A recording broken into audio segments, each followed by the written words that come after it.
하나님 말씀 신명기 29장 22절에서 29절 말씀을 보겠습니다. 구약성경 309쪽입니다. 너희 뒤에 일어나는 너희 자손과 원방에서 오는 객이 그 땅의 재앙과 여호와께서 그 땅에 유행시키시는 질병을 보며 그 온 땅이 유황이 되며 소금이 되며 또 불에 타서 심지도 못하며 결실함도 없으며 거기 아무 풀도 나지 아니함이 옛적에 여호와께서 진노와 분한으로 회멸하신 소돔과 고모라와 아드마와 스보임의 무너짐과 같음을 보고 말할 것이요 열방 사람들도 말하기를 여호와께서 어찌하여 이 땅에 이같이 행하셨느뇨 이같이 크고 열렬하게 노하심은 무슨 뜻이뇨 하면 그때 사람이 대답하기를 그 무리가 자기의 조상의 하나님 여호와께서 그 조상을 애굽에서 인도하여 내실 때에 더불어 세우신 언약을 버리고 가서 자기들이 알지도 못하고 여호와께서 그들에게 주시지도 아니한 다른 신들을 섬겨 그에게 절한 까닭이라. 이러므로 여호와께서 이 땅을 향하여 진노하사 이 책에 기록된 모든 저주대로 재앙을 내리시고 여호와께서 또 진노와 분한과 크게 통한하심으로 그들을 이 땅에서 뽑아내사 다른 나라에 던져 보내심이 오늘날과 같다 하리라. 오묘한 일은 우리 하나님 여호와께 속하였거니와 나타난 일은 영구히 우리와 우리 자손에게 속하였나니 이는 우리로 이 율법의 모든 말씀을 행하게 하심이니라. 아멘. 모압 땅에서 여호와와 언약을 세우고 있는 이스라엘 자손들의 후손들이죠.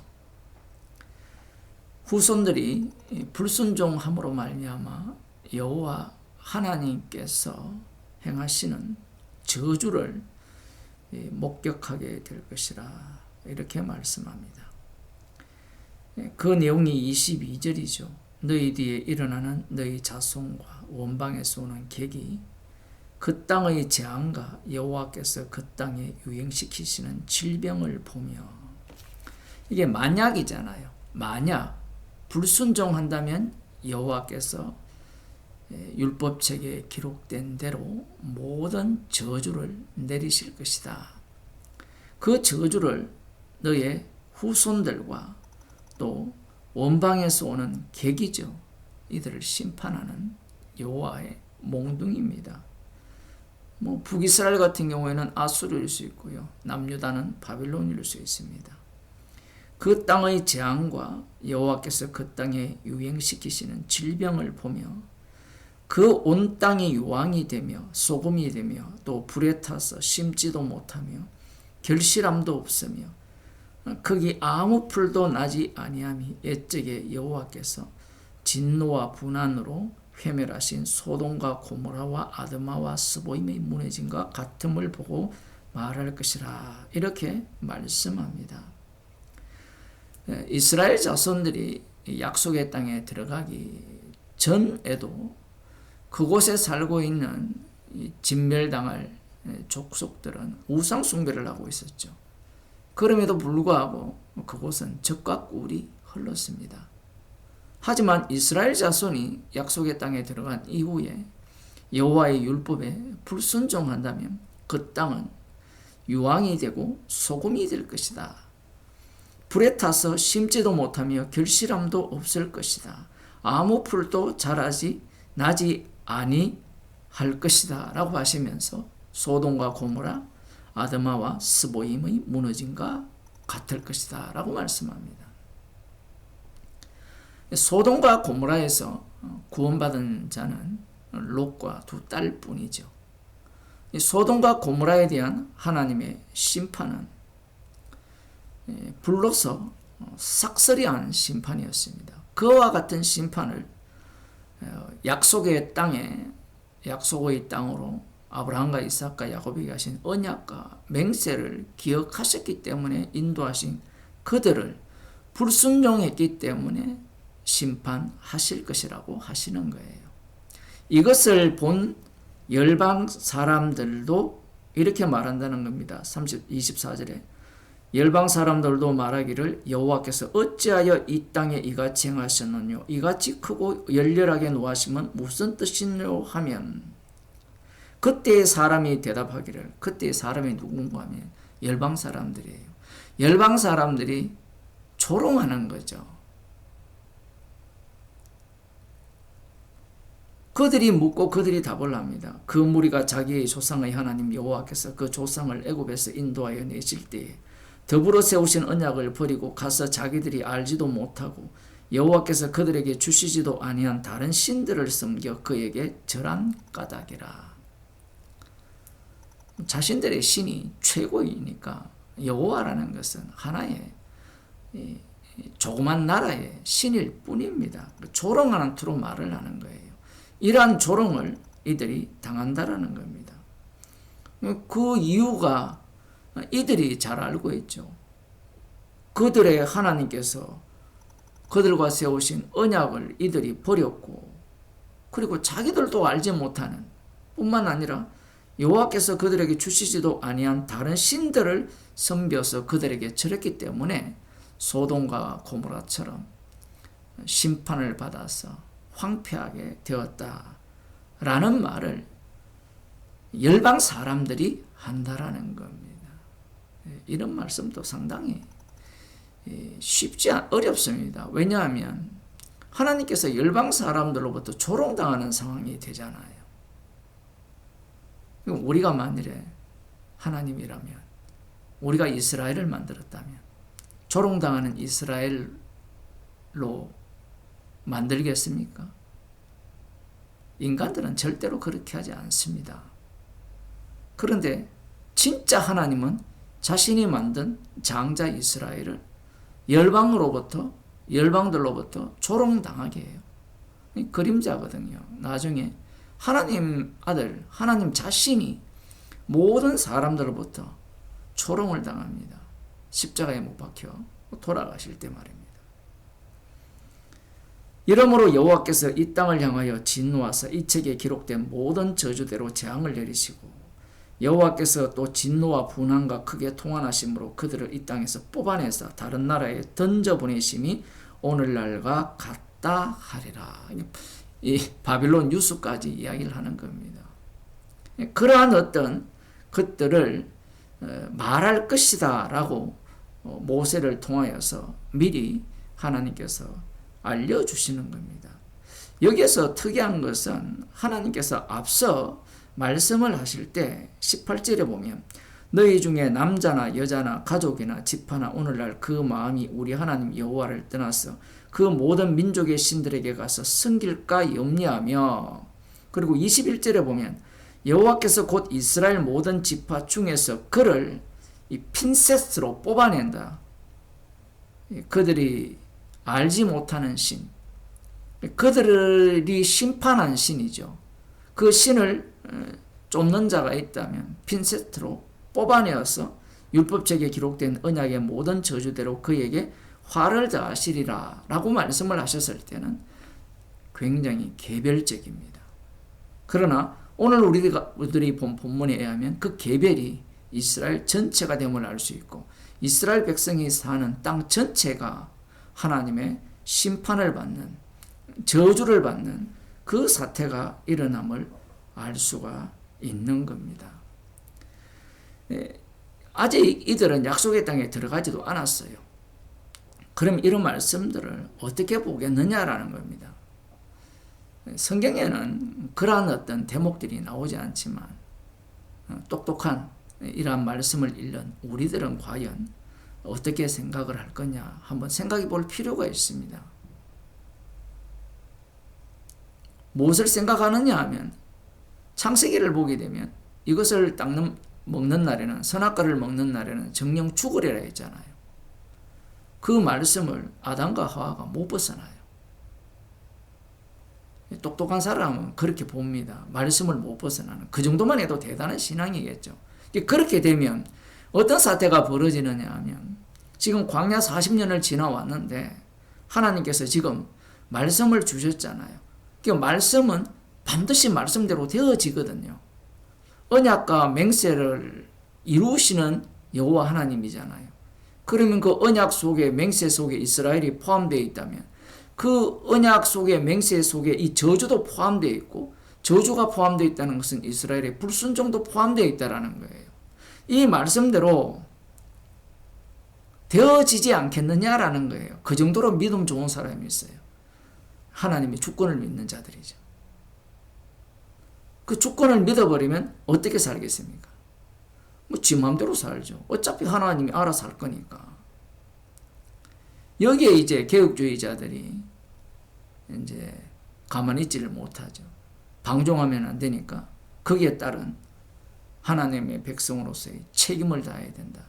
그게 이제 29절에서 나오는 대목이거든요. 29절이 하나님의 주권과 그 인간의 책임, 순종, 이 구절을 갖고 근거로 삼아요. 29절에 보면 오묘한 일은 우리 하나님 여호와께 속하였거니와, 오묘하다라고 번역되어 있어요. 참 잘했습니다. 감추어진 일 이렇게 되어 있는데 히브리어 성경에는 나타난 일은 영구히 우리와 우리 자손에게 속하였나니 이는 우리로 이 율법의 모든 말씀을 행하게 하심이니라. 감추어진 일은 무엇이고 나타난 일은 무엇이냐라는 거예요. 앞서 29장 4절에서 하나님께서 큰 기적과 기사를 너희들이 목도하였지만 깨닫는 마음과 보는 눈과 듣는 귀는 오늘날까지 여호와께서 너희에게 주지 않으셨다고 해요. 않았다고 합니다. 그 비밀이죠. 그 감추어진 일은 우리 하나님께 속했다라는 겁니다. 그러면 이스라엘은 이 감추어진 일을 증거하는 자들이에요. 그래서 이들은 나타난 일은 영구히 우리와 우리 자손에게 속하였나니, 나타난 일은 자손들에게 속하여서 이들이 해야 될 일이 무엇이냐 하면 율법의 모든 말씀을 행해야 됩니다. 이 말씀을 왜 하느냐 하면 앞서 말씀드린 대로 말씀대로 어차피 하실 것 같으면 우리가 굳이 율법을 지킬 필요가 있느냐라는 거예요. 안 지켜서 진노를 당합니다. 그러니 필요가 있느냐라는 질문 자체가 의미가 없어요. 왜냐하면 안 지키니까 진노를 당하는 거고. 실제로 약속의 땅에 들어가게 되니까 이들은 율법의 모든 말씀을 행하느냐라는 거예요. 행하지 않죠. 왜 행하지 않느냐 하면 약속의 땅 환경이 그렇다라는 겁니다. 인간은요, 환경에 지배를 받아요. 산소 없으면 죽잖아요. 불타버리면 불에 다 죽어야죠. 하나님께서 그 환경 속으로 집어넣으셔서 이 감추한 일, 오묘한 일을 이스라엘을 통하여서 정극케 하시는 겁니다. 이스라엘은 나타난 일은 우리에게 영구히 우리와 우리 자손에게 속하였다라고 말을 해도 약속의 땅에 들어가면 율법보다 우선되는 것이 권력이고요, 힘이고 잘 먹고 잘 사는 겁니다. 오늘날도 똑같죠. 그러니 이들이 율법에 순종하지 않습니다. 그래서 이들은 진멸을 당하는 겁니다.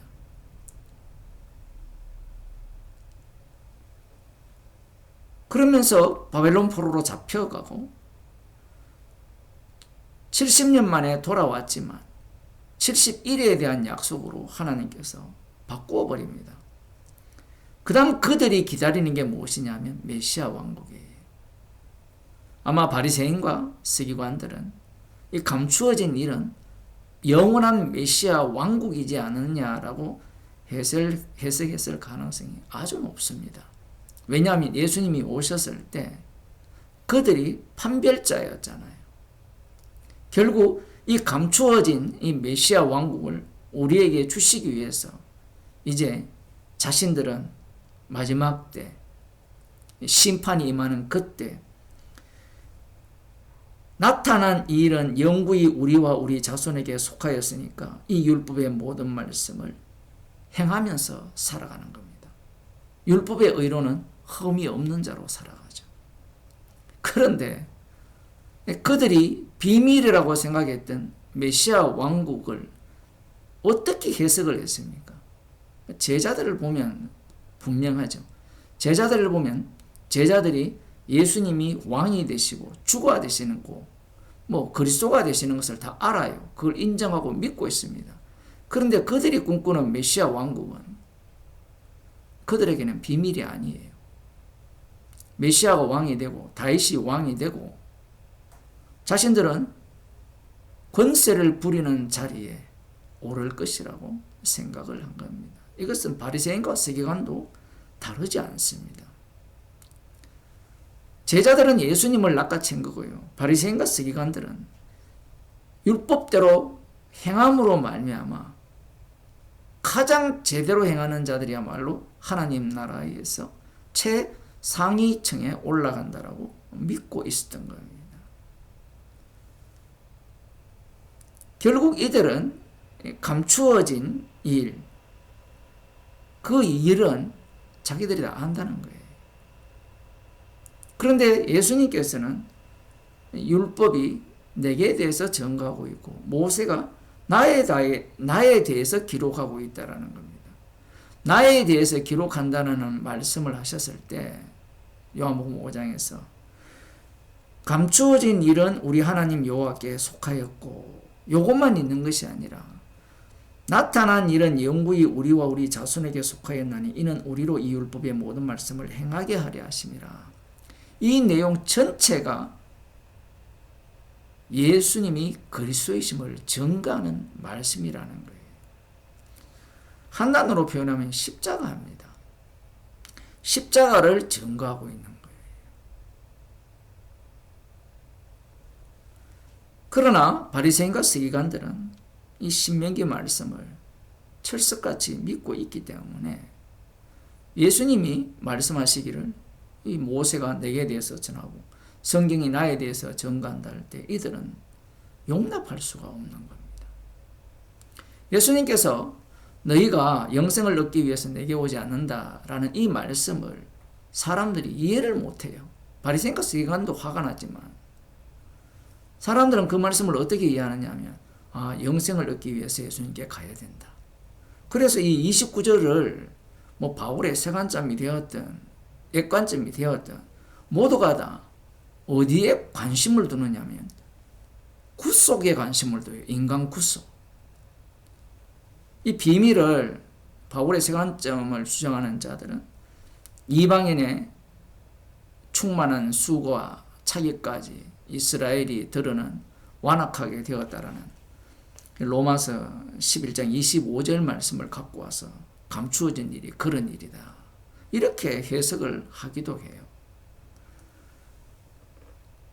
제가 이 구절에 대한 해석을 한 50개 정도를 찾아보니까 모두가 다 조금 근접한 게 구속사 이야기를 해요. 구속사 누구에 대한 구속사입니까? 십자가가 바로 감추어진 일이고 십자가는 오늘날도 비밀이잖아요. 공개된 비밀입니다. 왜 공개된 비밀이냐면 십자가에서 주님이 다 이루셨는데 그 비밀은 오로지 성령을 통해서만 계속해서 알려주시기 때문에 그래요. 그들의 이 성경 해석법은 인간 구원을 빼고는 해석이 안 돼요. 제가 계속해서 인간 구원을 부정을 하잖아요. 성경이 분명히 모든 만물이 십자가에 달려 죽으시고 부활하신 주님, 그 아들, 맏아들을 위하여 만들어졌다 했잖아요. 맏아들을 위하여 만들어졌기 때문에 지옥도 맏아들이 만드신 거잖아요. 그러니까 천지도 불로서 태워버리고 이 어마어마한 우주도 순식간에 불살라버립니다. 인간들이 보기에는 끝없고 무한하고 수조 광년, 수천조 광년의 거리에 있고 백날 이야기해도 주님 쪽에서는 그것이 아무런 의미가 없어요.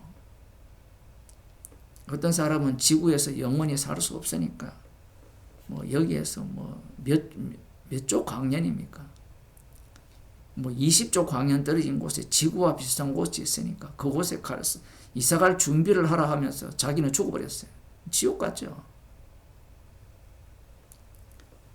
인간들은, 목사들도 마찬가지죠. 자기 구원을 포기를 못해요. 예수님이 분명히 자기를 부인하고 나를 따르라 했거든요. 그 말씀을 너무 얕잡아 봐요. 그 말씀은 십자가 지신 주님이 자기 백성 속에서 이루어내시는 일이에요. 그래서 성령을 주신 겁니다. 성령을 주신 이유가 너는 죽어도 너를 부정 못해라는 이야기예요. 인간들이 오해하는 게 그런 거예요. 마태복음 13장 11절에 보면 천국의 비밀 이야기하거든요. 천국의 비밀은 너희에게는 너희가 아는 것은 허락되었지만 저들에게는 아니 되었다. 너희가 누굽니까? 가룟 유다도 그 속에 들어있는데. 주님이 친히 성령을 주는 자들이에요. 주님께서는 감추어진 일이 주님께 속하였던 이 일들을, 이 일과 나타난 그 일을 합쳐서 십자가에서 다 이루십니다. 그래서 지금도 계속해서 주님은 십자가의 비밀로서 이 일을 하시는 거예요. 제가 이렇게 이야기를 하면, 아니 계속 비밀이 되면 우리가 어떻게 믿으란 말입니까? 방금 질문이 틀렸죠. 인간은 믿을 수 있는 존재가 아니에요. 믿을 수 없다라는 것이 성령을 주신 증거입니다. 그래서 성도는, 진짜 성령 받은 성도는, 성령의 역사는 십자가를 자랑하고 십자가의 증인으로 살게 하죠. 그러나 성령을 받지 못한 자들은 감추어진 일을 자기가 이제 알았으니까 이제 내가 이제 나타내는 일이 주님의 뜻이라, 이렇게 사람들을 미혹하고 지옥의 길로 끌고 가는 겁니다. 여러분들이 교회 목사들의 설교를 잘 들어보세요. 십자가는 우스운 거예요. 왜냐하면 조롱거릴 수밖에 없는 게, 이 땅을 살아가는데 천지 도움이 안 됩니다. 그래서 하나님의 아들이 십자가에 달려 죽으시면서 다 이루었다 하실 때 모든 인간들이 조롱한 겁니다. 그게 바로 감추어진 비밀입니다. 기도하겠습니다. 하나님 아버지, 우리가 고대하는 하나님 나라가 아니라 계속해서 비밀로 활동하는 하나님 나라를 저희들에게 제공하시고, 하나님 나라의 완료성이 십자가에서 다 이루어졌음을 증거케 하기 위해서 매 순간 날마다 사건마다 십자가가 밝게 보이는 현장으로 인도하심을 감사하는 주의 백성이 되게 하여 주옵소서. 예수님 이름으로 기도드립니다.